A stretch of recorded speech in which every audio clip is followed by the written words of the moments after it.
Hace algunos años, Quique Ferrari se reveló como el gran escritor de novela negra. Su libro, que de lejos parecen moscas, le abrió una carrera impresionante. Estuvimos con él y esto nos dijo. Pero lo cierto es que todos los escritores tenemos una cantidad de textos en el cuerpo que un día se acaban. Yo he visto a los mejores de mis héroes transformarse en Danger Ford de sí mismo. Lois es el primer escritor argentino que lleva en su nombre el seudónimo de un banco. Escribió hace 2 años la novela Merca y el año pasado desanimó al primer spin-off de la literatura argentina, La mamá de Johnny. Esto nos dijo. O sea, te dicen, sos escritor, qué cool, ¿no? Pero después, cuando te piden algo, quieren que lo hagas de onda, ¿no? Bueno. te piden una columnita en algún lugar, o acá o allá. Si a vos no te cuesta nada. Claro, y te dicen, y Escribí. bueno, salís ahí.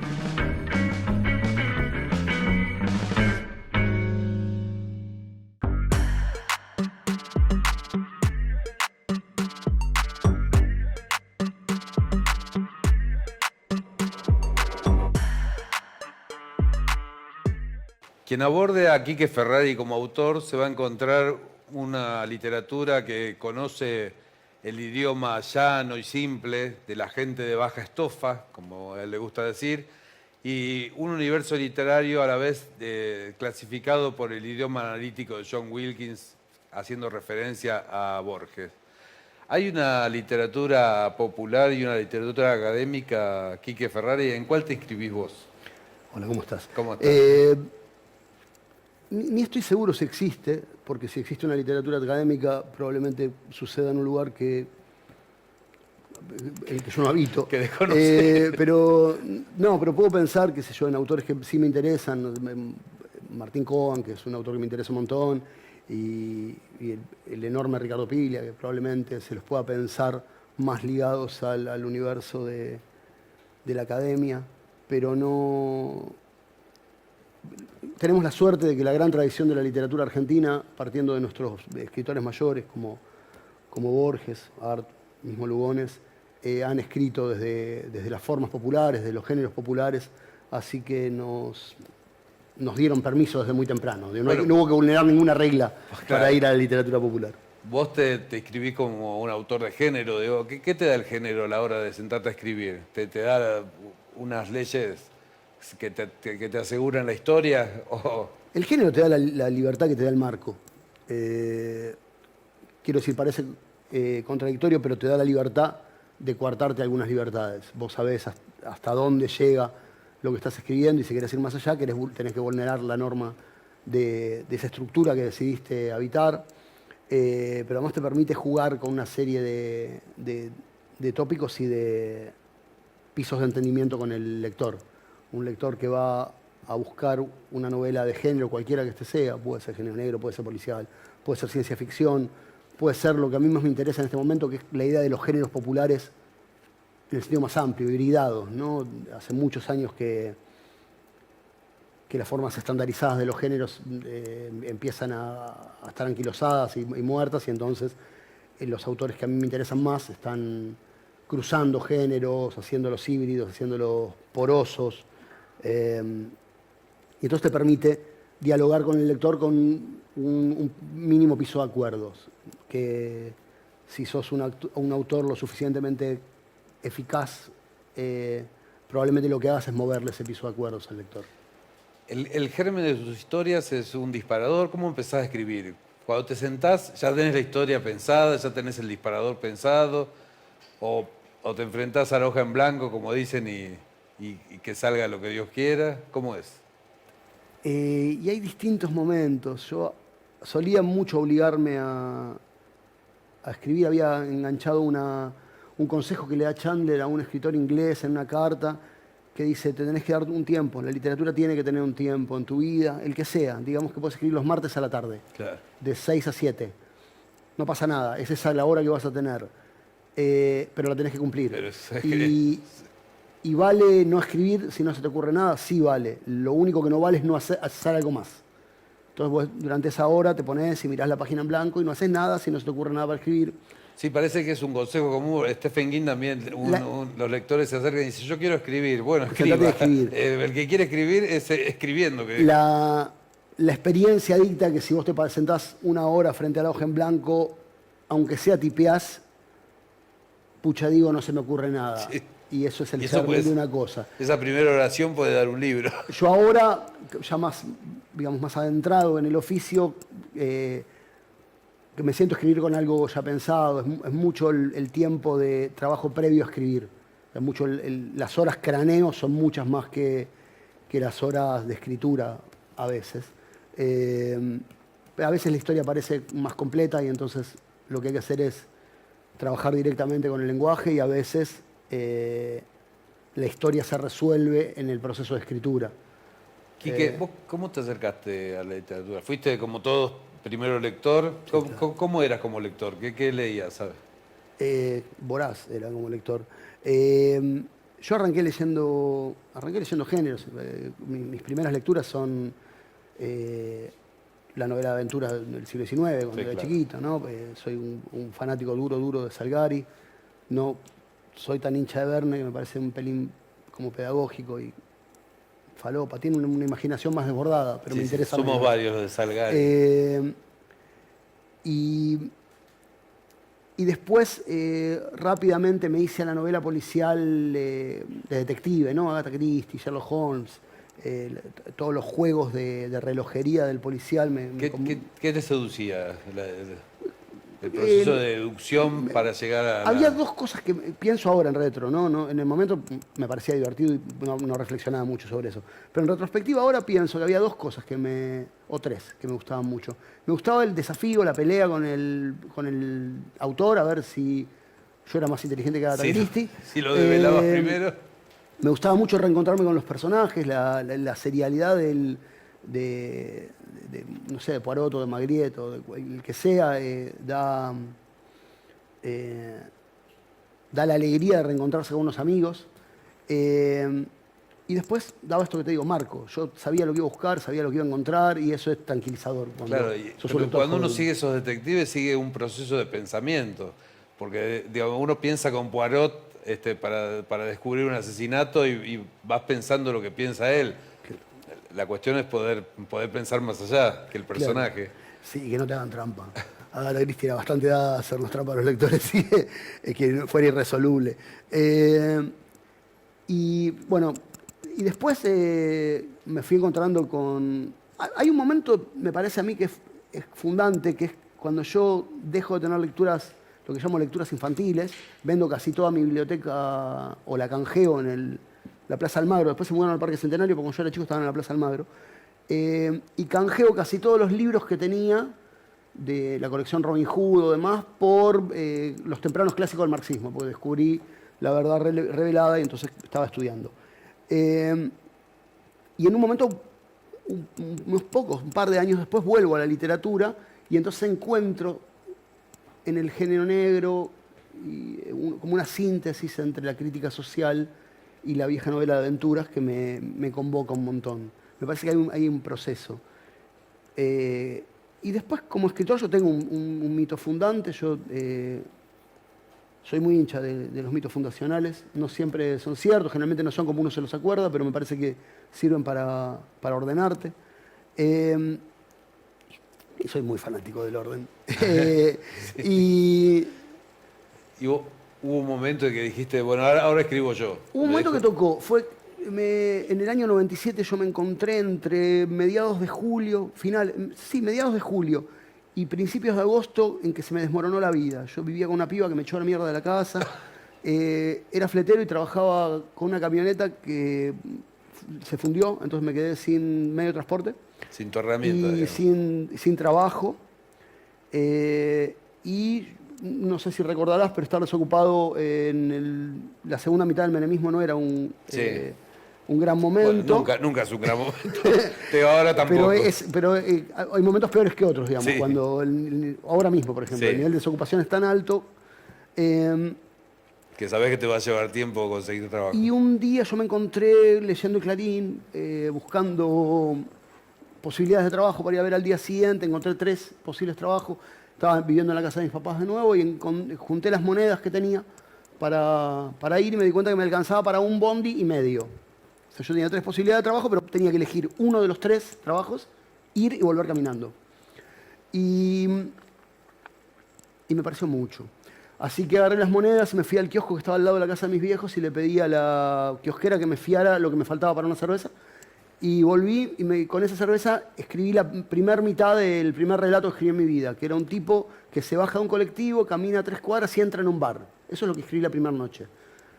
Y al día siguiente me desperté y en vez de ir a buscar trabajo, escribí la segunda mitad, que consiste en que el tipo quiere robar una inmobiliaria.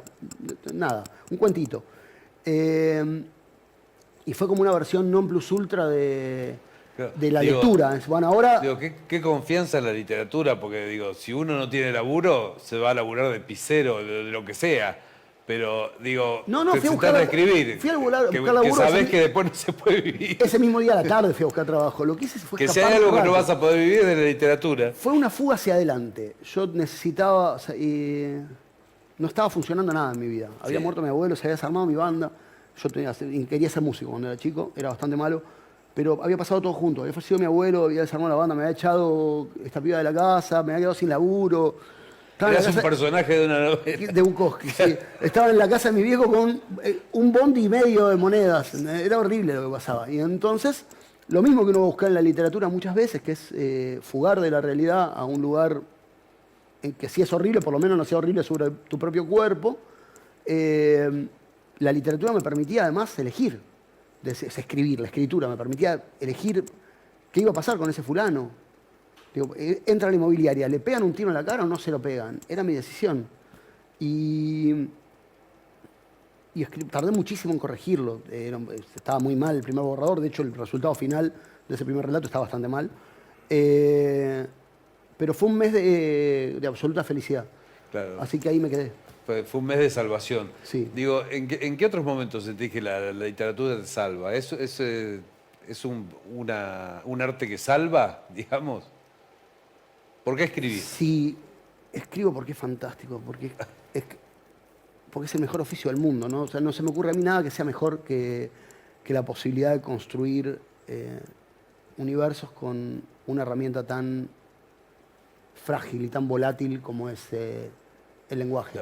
La literatura no tiene nada más. La literatura no tiene nada más que palabra, no tiene banda de sonido, no tiene grandes actores que tengan miradas subyugantes, no tiene vestuaristas, no tiene efectos especiales, no tiene nada. Lo único que tiene es palabras. Que con eso uno pueda construir o construirse un diálogo tan fuerte con un montón de otros, o al revés, ¿no? Que un tipo en algún lado haya construido un diálogo con tantos que me incluyen es fantástico. Bolaño decía una cosa que era, a mí la literatura me permite vivir por encima de mis posibilidades. ¿No? Si yo estoy viviendo en la miseria, me estoy leyendo a Flaubert, yo estoy siendo un bon vivant. Bueno, eso es lo que te da la literatura, te da la posibilidad de vivir en un lugar mejor. Digo, en tus libros pareciera que te reís o que sos muy irónico con el mundo de mierda que le toca a esos personajes, que es el que habitamos todos. Digamos, ¿lo usás como un salvoconducto, así la ironía o el sarcasmo? Es notorio que es una herramienta dentro de mi trabajo, pero la verdad es que es una de las herramientas que yo no manejo de manera consciente. Me parece que uno está hecho de lo que está hecho y más o menos así se ve que vivo. Sí, pero un personaje como este, Machín, se vista con determinadas marcas y maneje determinado auto, claro, pero yo no, lo asocia a la porquería. No me di cuenta a la porquería que es el personaje. No me di cuenta hasta mucho después que había humor en eso. Por supuesto, eso es consciente. La construcción del personaje de Machi es una construcción consciente, pero yo no me di cuenta que había humor hasta que no me señalaron. Yo suponía que estaba escribiendo una novela más bien amarga. Sí, es amarga. Pero es notorio que también hay humor ahí dando vuelta, pero insisto, es una herramienta que aparece como a pesar mío. Sí. ¿Qué te da la literatura negra? ¿Por qué elegiste ese género? ¿O lo elegiste por lo menos en estas novelas? ¿Vos hiciste una continuación de esta novela? Sí, acaba de salir hace unos pocos meses, El significado del fuego. ¿Por qué volviste a ese personaje? ¿Qué te seducía de ese Machín? Que me lo dejaron de pedir. Yo escribí esa novela, que es de mis libros el que mejor le fue, y lo único que escuchaba era ¿cuándo vas a escribir la saga? Y yo lo que decía es nunca, porque lo que yo quería contar de esta historia ya fue contado. Y 10 años después, más o menos, 9, estaba trabajando con la gente que tiene los derechos para hacer una serie. Y Hernán me decía, bueno, pero supongamos que estuvieras obligado a pensar qué pasó después. No lo escribas ni nada, pero contame, ¿qué te parecería que pasó? Y yo, por supuesto, di la misma respuesta que todas las demás veces, que no veo por qué me vería obligado, no me imagino nada, imagínatelo vos. Claro. Yo ya lo escribí. Pero me fui a mi casa y quedó. Y unos días después se me ocurrió algo que podía pasar, que no tenía que ver con los muertos que había en esta novela, que no tenía que ver con la resolución del enigma, sino con una continuidad hacia otro lado. Y me entusiasmó un montón. Tenía un abanico de personajes a los que ya conocía, un espacio que ya había habitado y la posibilidad de llevarlo a cualquier otro lugar. Y entonces escribí una novela que entiendo yo se espeja con esta. Esta es una novela de la presencia, lo único que hay es Machi casi todo el tiempo. Y en la nueva novela Machi es lo único que no hay. Y entonces está escrita desde los contornos, digamos, y me permití romper con el género. Es una novela que... Toda la novela se observa por los ojos de Machín, o Esta Machi, sí. Digo, ¿cómo hiciste para escribir una segunda parte donde no está? Hay otro personaje. Tiene un montón de narradores, es una novela de hecho construida con muchas voces, al revés de esta, que es una novela de una voz única.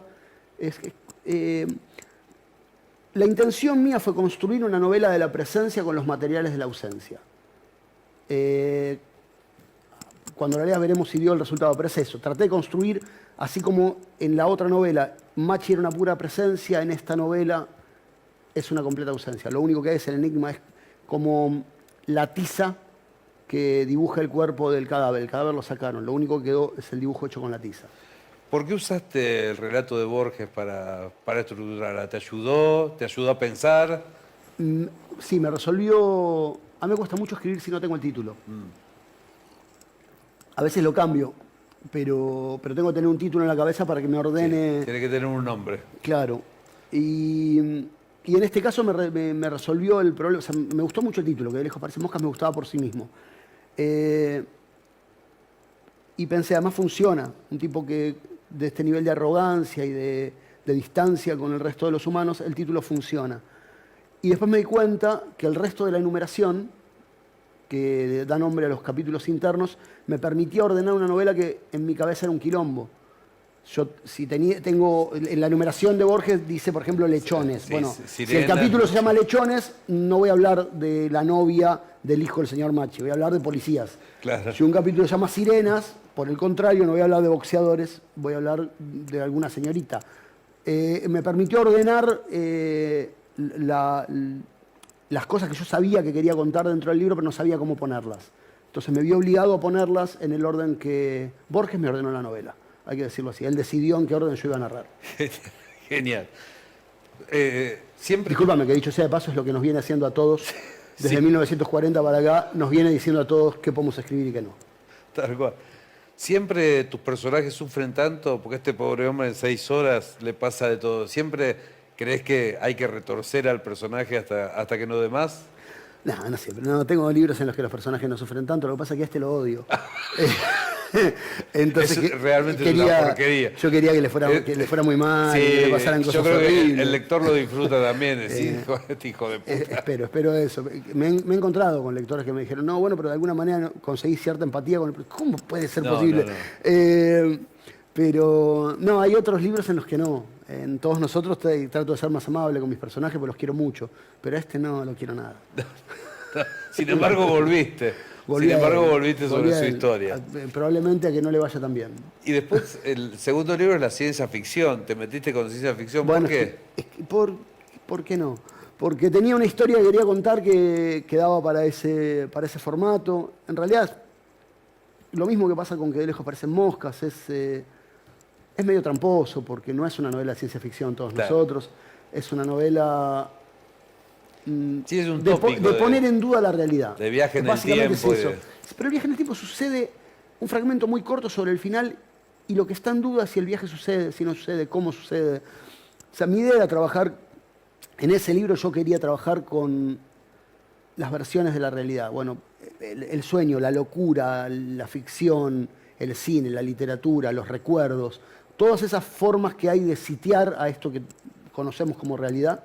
están presentes. Entonces, la idea era esa, bueno, trabajar con todos los materiales que atacan a la realidad. Te volvés loco. Yo la semana pasada soñé que estaba pensando cómo resolver un problema técnico del libro que estoy escribiendo. No es que soñé con los personajes, que sería extravagante. No es que soñé que estaba dentro de la novela. Soñé conmigo mismo pensando cómo resolver un problema. Es mucho, bueno, eso. Es mucho, pero es buenísimo. A veces te pone un poco turulo, pero supongo que a los arquitectos les debe pasar lo mismo. Sí, cada uno pensando en su oficio. Te quedas un rato más al otro bloque y nos contás qué estás escribiendo ahora. Dale. Seguimos en El Quijote no se mancha.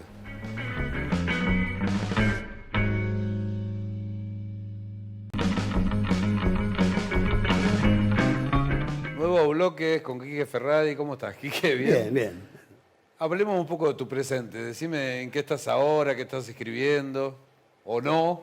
Sí, ¿por qué no? Hay como una cosa de no hay que contar lo que uno está escribiendo. Nah, Sí. Si se va a dejar escribir, se va a dejar escribir. Sí. Espero que sí, porque ya escribí un montón, así que estaría buenísimo que se dejara terminar. Estoy escribiendo una novela que básicamente trabaja sobre un momento. Recién hablábamos de Borges, a él volvemos. Borges en el año 35 parece que tiene un intento de suicidio, se compra una botella de ginebra, una novela de Ellery Queen y un revólver en la avenida Entre Ríos, se toma el tren, va al Hotel Las Delicias en Adrogué y se escabia y hace el amago de matarse, pero no se anima y a la mañana siguiente se va y tira el revólver cerca de la vía del tren. Esto es real. Esto es real. Esto es un disparador real. O dice el mito, viste, que Borges la única fuente que hay sobre Borges es lo que Borges mismo contaba de sí mismo. Entonces nunca se sabe qué cosas son ciertas, qué cosas no, pero bueno, es una idea, una anécdota sobre la que él volvió, escribe el relato agosto 25 de 1983, hay una serie de relatos y de ideas alrededor de que este evento sucedió. Sí. Y entonces estoy construyendo una novela que funciona en dos líneas temporales, una en la actualidad en la cual hay una novela de tiros para una gente que quiere recuperar ese revólver, y una segunda línea temporal que recorre todo el siglo XX, en la cual el revólver va pasando por distintas manos de personajes, de autores de la literatura argentina del siglo XX. La forma que yo... Es un cameo literario. Es la forma que yo encuentro de hacer crítica, de escribir ensayo. A mí no vengo a la academia, no me importa eso. Cuando yo quiero intervenir en la literatura, digamos, en el debate literario, intervengo con ficción. Si tuvieras que darle un consejo para alguien que recién empieza, ¿qué le dirías a un escritor novato? ¿Por dónde tiene que ir? Sí, como si existiera una fórmula, pero... Sí, lo que me parece más central para alguien que quiere empezar a escribir o que está empezando a escribir, porque si quiere empezar a escribir, lo que tiene que hacer es sentarse a escribir. Pero para alguien que ya está empezando a escribir, creo que lo más importante tiene que ver con la lectura. Tiene que buscar algún método de lectura y tiene que olvidarse de leer como leía. No hay que leer nunca más como uno leía cuando era nada más que un lector. Hay que enfrentarse a los libros como, decía Pilia, como si fueran un artefacto, con pinzas en las manos, tratar de desarmarlo, olvidarse de la anécdota, olvidarse del personaje, olvidarse... De la ingenuidad del lector. Claro, pero además hay que olvidarse de todo aquello que uno fue a buscar durante tantos años. Yo iba a leíamos a Salgari, y lo que ibas a buscar es la historia de los piratas. Claro. Bueno, no hay que ir a buscar más eso cuando uno quiere escribir. Eso lo buscás en una segunda lectura. Vos lo que tenés que ir a buscar son herramientas. No importa el tono, no importa el clima, no importa el personaje, no importa la anécdota. No vas a tener los mismos personajes, ni las mismas anécdotas, ni el mismo clima, ni los mismos lugares que Faulkner. Ahora, si vos vas a Faulkner vas a encontrar un montón de herramientas. Eso es lo que tenés que llevar. Pero además eran autores preocupados por la trama. Digamos, son autores que agarrás el libro y siempre pasan cosas. Después puede no gustarte, puede no interesarte. Esas cosas las tenés que buscar vos después. Pero agarrás al Gary hoy, te lo digo porque hace poco agarré de vuelta al Corsario Negro. No para el libro, continuamente. Entonces, bueno, puede ser que no te guste, no te interese, pero de verdad la trama no cae nunca, digamos. Están preocupados por la trama. es que la trama es lo que se lo vas a poner vos. Vos tenés que encontrar una historia que valga la pena ser contada. Eso lo tenés que encontrar vos. Tenés que encontrar el marco. Ahora, ¿cómo vas a contar eso? Es lo que hace la diferencia, porque con grandes ideas, con una gran historia, con una gran anécdota, no se hace literatura. Se hace un cuento en un bar. Claro. Porque, como decíamos un rato, la literatura está hecha de palabras. Entonces, lo que necesitas Hay que sostener esa trama. es eso. Y entonces, es importante ampliar la caja de sastre, ¿no? ¿Te resultó fácil publicar? ¿Llevaste el libro así, te lo publicaron o pasaste vicisitudes como todos los que escribimos? Tuve distintos momentos. Por ejemplo, mi primer libro a mí me engañó, porque yo había empezado a escribir de un libro que una novela bastante mala. Y un día fui a un bar con unos amigos y un amigo mío tenía una noviecita o algo que trabajaba en una editorial y dijo, están tomando libros, y fui al día siguiente y me dijeron, sí, trae el libro, y me lo publicaron. Entiendo yo que lavaban plata porque publicaron un montón de libros de una gente que no vendió nadie nada. A los 6 meses desaparecieron, una cosa rarísima pasó. Pero me hizo pensar que era muy fácil publicar. Y después no fue tan fácil publicar, pero igual yo tuve mucha suerte, nunca fue tampoco muy complejo. Nunca tuve un libro durmiendo en el cajón que no fue publicado. O sea, nunca me pasa. Si alguien viene ahora y me dice, che, dame algo que no tengas publicado para publicar ahora mismo, nunca tengo. ¿Ah, no? No. ¿No tenés material guardado nunca? No. Nunca me pasó. Generalmente, y ahora hace unos años que escribo como atrasado en relación al contrato editorial, digamos. ¿Te condiciona tener una editorial? ¿Pensás lo que estoy escribiendo servirá para el editorial? ¿De qué manera condiciona ser un autor exitoso? No me importa. ¿No? No, igual que el lector. A mí hay un solo momento de toda mi vida en la que el lector no me importa, que es cuando estoy escribiendo. Antes me importa, después ni te cuento. O sea, una vez que el libro fue lanzado me importa un montón porque yo soy un convencido de que ahí es cuando la literatura sucede. Lo que yo hago en mi casa no es literatura, lo que yo hago en mi casa es escribir. La literatura después sucede cuando el lector lee y completa y discute con el texto y me cuenta unas cosas que yo no sabía de él o no me las cuenta en absoluto, no importa. Pero mientras estoy escribiendo el lector no me importa nada, bueno, yo no tengo ningún compromiso con el escritor. Igual que no tengo ningún compromiso con la editorial. La editorial decide comprarme el libro o no comprármelo y tendrán que hacer su trabajo para venderlo, que no es un trabajo mío. Yo los escribo, ellos los venden. Entonces no me condiciona, no me importa. Escribo libros, de hecho escribo, si a mí me importara mucho el mercado editorial, tendría que escribir que de lejos parecen moscas 3. Claro. O haber escrito que de lejos parecen moscas 2 al año de que el libro salió y no 10 años después cuando ya todos se habían rendido y no lo querían más. Claro. Escribo lo que me parece que es el mejor proyecto literario para ese momento y trato de hacerlo de la mejor manera que puedo porque este oficio me importa un montón. Quique, para ir cerrando, vamos a hacer ciencia ficción, un viaje en el tiempo. Dentro de 20 años, ¿cómo te ves? Viejo, indefectiblemente viejo. Indefectiblemente viejo, pero habiendo publicado mucho, Yo diría que vivo aterrorizado, pero no es cierto porque no vivo aterrorizado. Pero vivo sí con la preocupación de cuándo se va a acabar. Parece que no, porque no es un oficio, que uno no es un futbolista, un boxeador que requiera destreza física ni nada. Pero lo cierto es que todos los escritores tenemos una cantidad de textos en el cuerpo que un día se acaban. Yo he visto a los mejores de mis héroes transformarse en Danger Ford de sí mismo. Pienso en el viejo Rivera, que yo lo adoraba, se pasó los últimos 10 años de su vida publicando el mismo libro una y otra vez. Y tenía el permiso que le daba la Revolución, es un sueño eterno, ¿no? Que es un libro que yo nunca voy a escribir. Pero entonces no sé cuándo se me va a acabar, cuándo no hay más cuerda, cuando no tengo más nada para decir o lo voy a decir de la misma manera muchas veces. No sé si no llegó.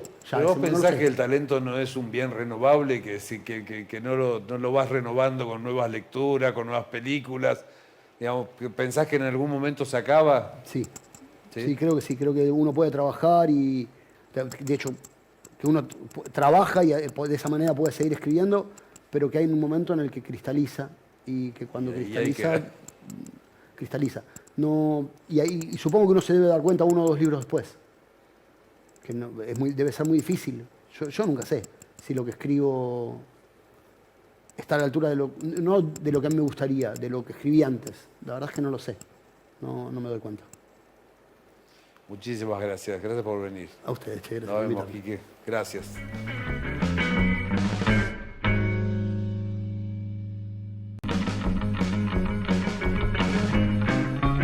En el cine y en las series de televisión estamos acostumbrados a los spin-off, pero en la literatura no es tan usual. ¿Cómo se te ocurrió que la mamá de Johnny podía ser un buen spin-off de Merca, Lois? Bueno, todo fue en la Semana Negra de Gijón. Yo había sacado Merca en el 2014, fines del 2014. 2015 me invitan a la Semana Negra de Gijón. Y bueno, la verdad que Merca había tenido un recorrido muy interesante porque se había metido con una clase social que no estaba muy retratada en la literatura contemporánea acá, ¿no? En Argentina. Y a mí me interesaba hacer como ese retrato de clase más acomodada porque sentía que todo transcurría en el conurbano, en mundos marginales, ¿no? Sí. En lugares de crisis, ¿no? De carencias. Me interesaba también mostrar las miserias de las clases más altas y eso hice con Merca. Sí, lo que pasa es que en tu relato también esos escenarios los haces marginales, porque Sí. el escenario de la mamá de Johnny es bastante marginal, a pesar de que transcurre en hoteles fastuosos y en clínicas donde se operan y en lugares maravillosos, pero son muy marginales. Yo lo que veía era que todo lo que tenía el personaje era para tener una vida privilegiada y la hizo inmensamente infeliz. Exacto. Bueno, a mí lo que me interesaba era exhibir esos lugares de pertenencia, ¿no? De celebración del éxito social con todas sus miserias también, ¿no? Porque a mí me parecía súper literario y de hecho lo es en muchos otros lugares, ¿no? Acá no estaba haciéndolo en ese preciso momento. Por supuesto que tenemos escritores inmensos en Argentina que han retratado esas clases más acomodadas, Sí. pero años ¿no? Como Silvino Campo, Sí, Bioy, Beatriz Guido. Manucho, ¿no? Tenemos un montón de ejemplos, ¿no? Pero digo, en estos momentos no estaba sucediendo eso. A mí me pareció que yo podía abordar esos espacios con cierta fidelidad, con mucho humor negro, ponerlo sobre la mesa, ponerlo en cuestionamiento, ponerlo en ridículo, reírme, ¿no? Sí. Y que mis lectores también se rían. Sucedió eso, por suerte el recorrido fue muy bueno. Y cuando dije, bueno, ahora cómo sigue esto, empecé a pensar, en la Semana Negra de Gijón me encuentro con un amigo, Carlos Salem, un escritor argentino que hace muchísimos años Sí. vive allá, que escribe novela negra y demás, y me dice, vos encontraste la manera de hacer este fresco de clase y salió muy bien, vos tenés que continuar por ahí, ¿por qué no haces, no sé, el personaje de la madre en Merca, me dice, es extraordinario, o sea, Sí. tenés que contar un poco más porque la gente se queda con ganas de saber más de la madre. Y ahí dije, ¿por qué no un spin-off y hacer como un forward, ¿no? Para atrás y mostrar la generación anterior, ¿no? De lo que era la generación de las señoras que Sí, que quedaron tenían solas 60 porque años. sus maridos se fueron con una pendeja chica más más chica, joven, ¿no?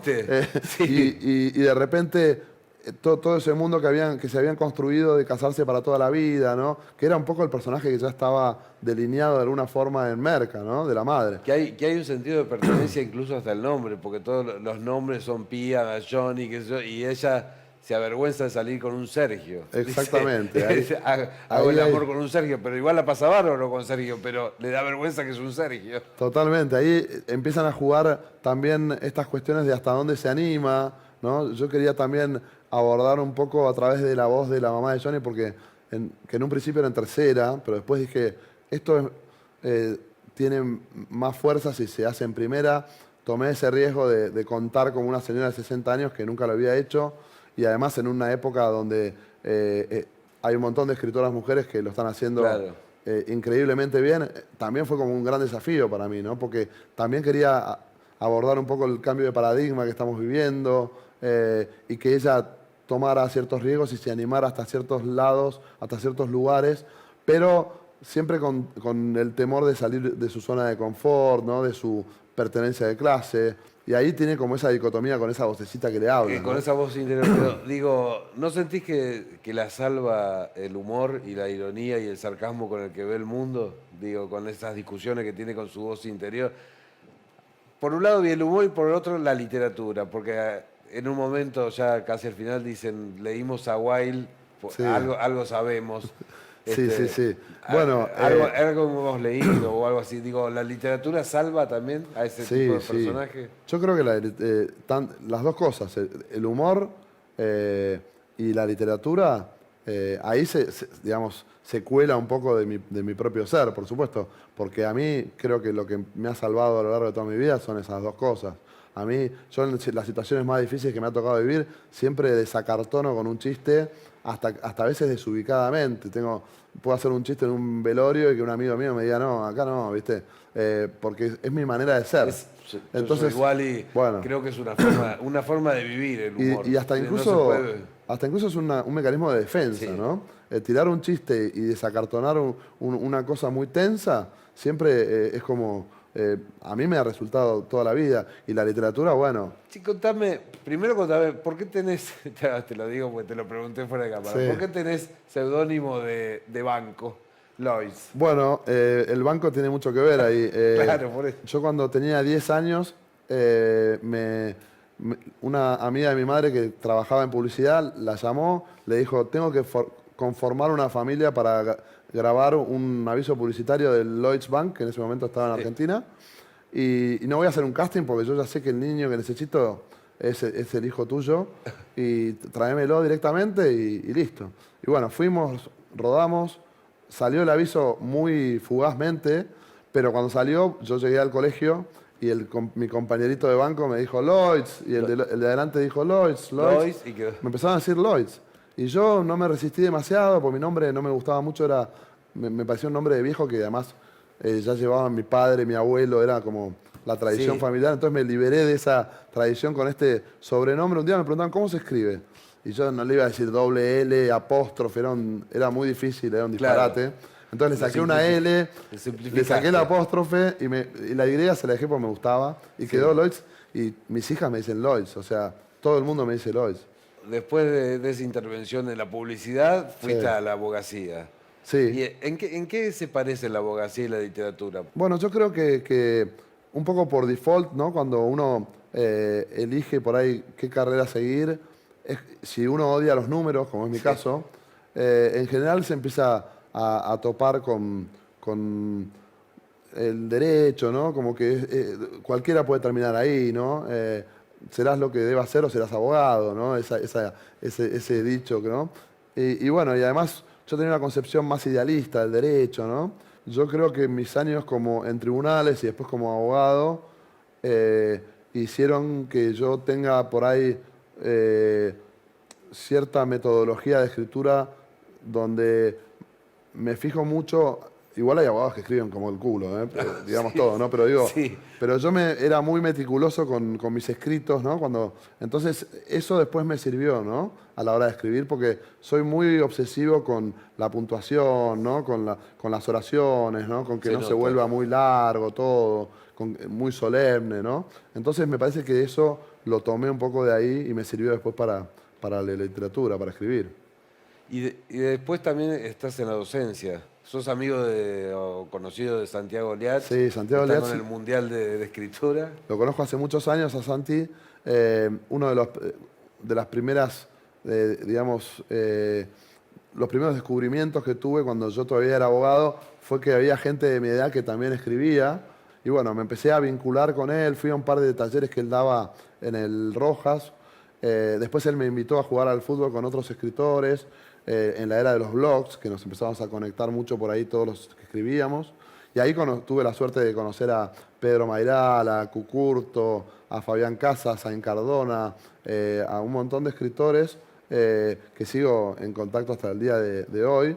Y bueno, todo eso tuvo mucho que ver con Santiago, ¿no? Después Santiago abrió el Mundial de Escritura, me convocó para que yo sea prejurado. Después cuando abrió la escuela, me convocó para que sea docente invitado, porque yo estaba dando algunos talleres por mi cuenta y me sumé a la escuela. Tenemos un largo recorrido. ¿Qué significa ser escritor? Porque por ahí escuché que hay muchos en Argentina que quieren ser escritores, pero no escribir. Es una ironía. Sí. Digo, ¿qué significa ser escritor? ¿Qué es tan importante? ¿Por qué está puesto en un lugar de privilegio ser escritor?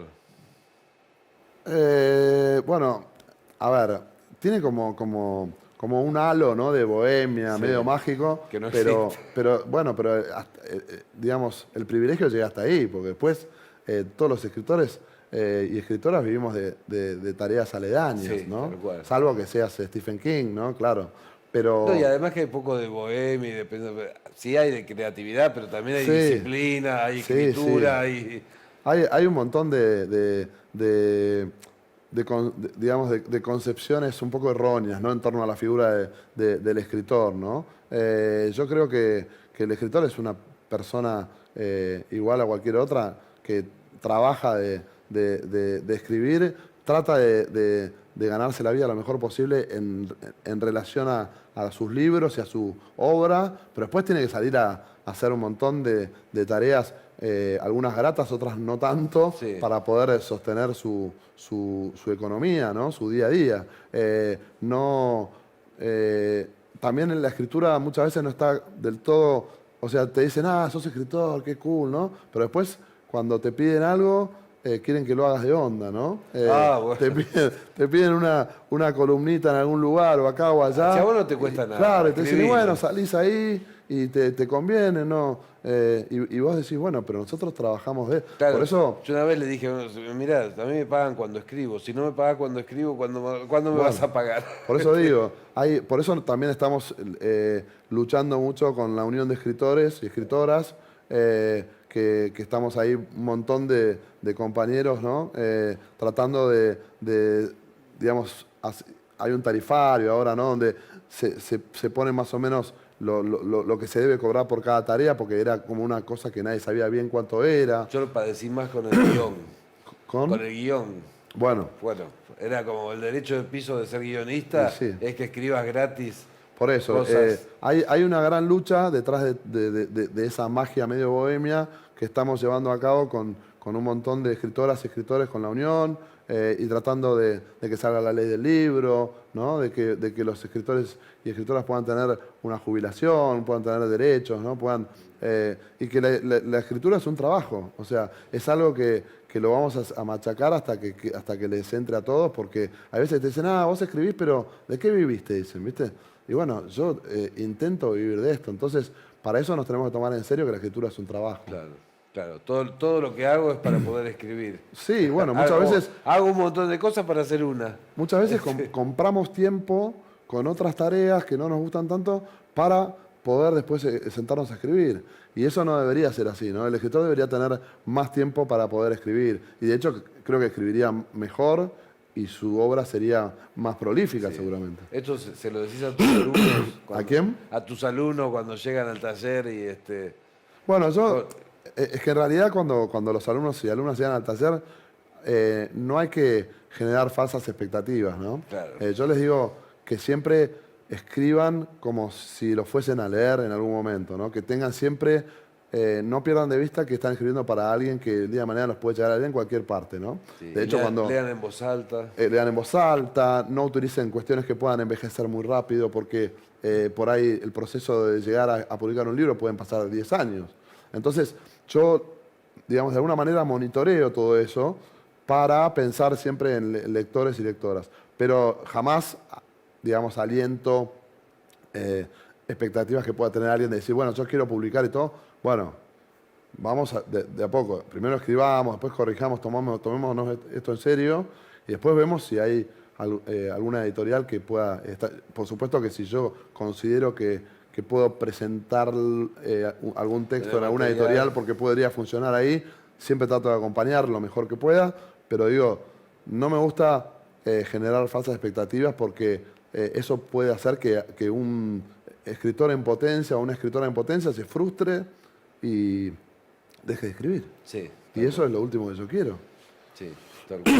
Ya dejaron de leer. en la clase de literatura del secundario, Sí. después dejan de escribir. No, es un chiste. Es un Sí, chiste, sí, sí, pero- por supuesto. Hablando del humor. Sí. Escucha, ¿qué pasa con con el guión? ¿Esto se va a transformar en una serie, en una película? Sí. ¿Las dos o la mamá de Las Johnny? tres. ¿Hay una tercera? Sí.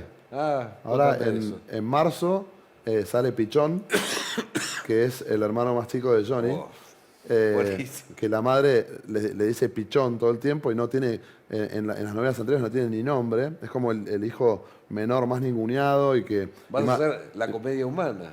Bueno, en realidad me dijeron, esto es una trilogía, ¿no? Varios me pedían como otro personaje y después me pidieron también al padre y a la hermana.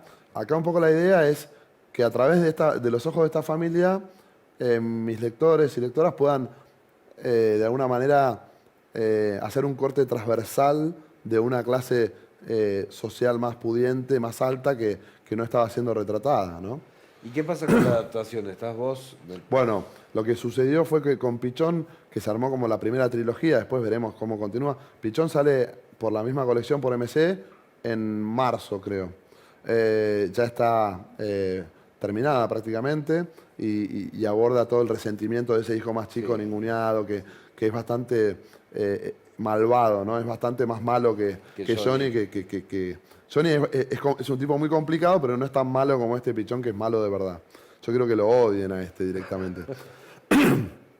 Y bueno, esa trilogía, hay unos productores que se interesaron por la trilogía y lo que estaban viendo era si hacer una trilogía de 3 películas o hacer 3 temporadas de una serie, ¿no?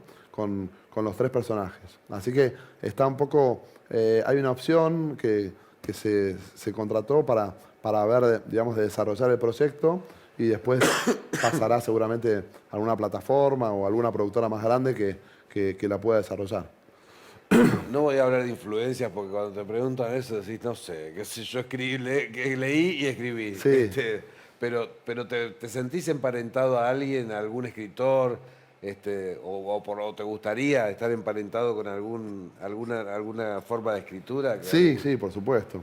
¿Quiénes son tus referentes? A mí me gusta mucho, te decía antes, fuera del aire, Menos que Cero, que es una novela de Easton Ellis que a mí me Sí. rompió la cabeza y que de alguna manera Merca la empecé a pensar más seriamente, ya la tenía un poco ahí, pero la empecé a pensar más seriamente a partir de Menos que Cero.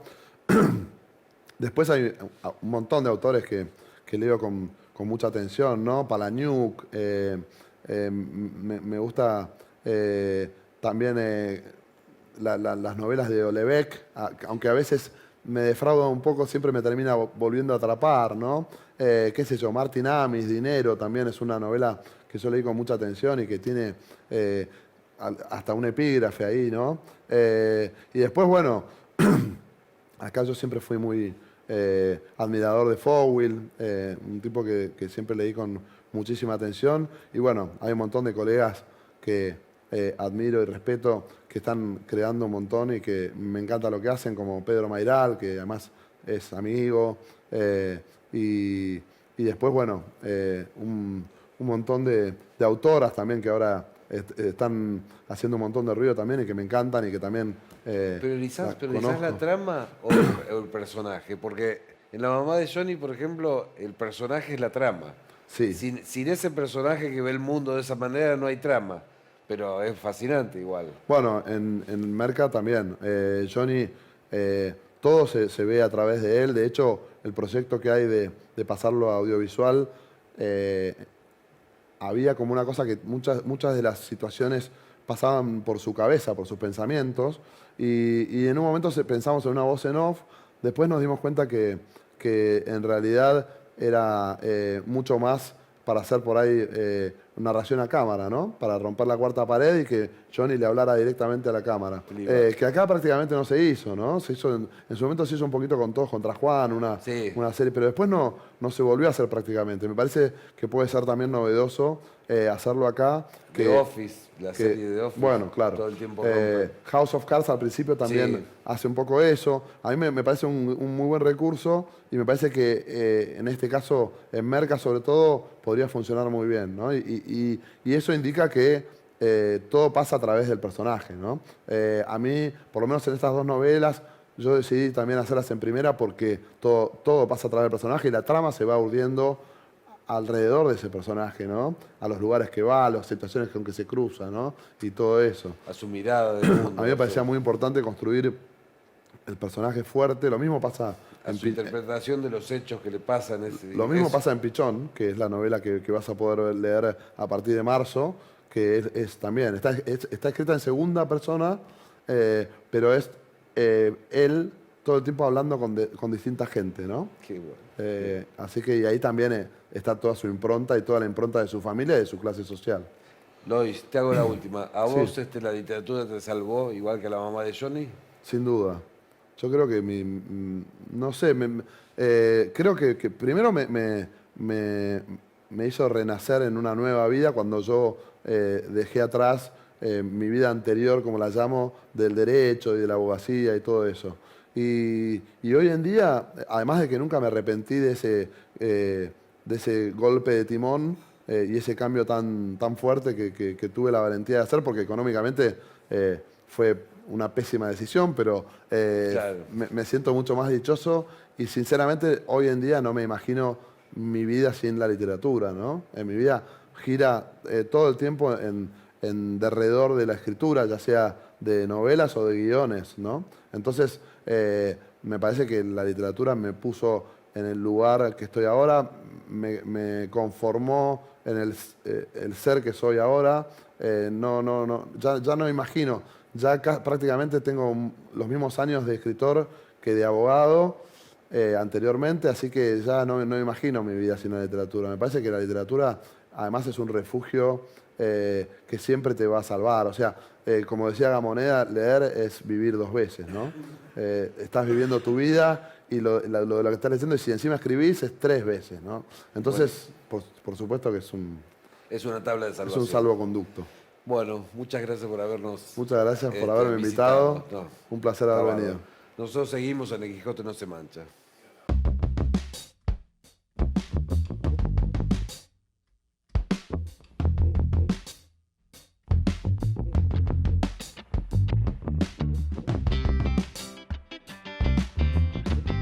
Hemos llegado al final del Quijote no se mancha. El miércoles que viene a las 11 nos volvemos a encontrar. Muchas gracias por estar ahí como siempre. Nos vemos.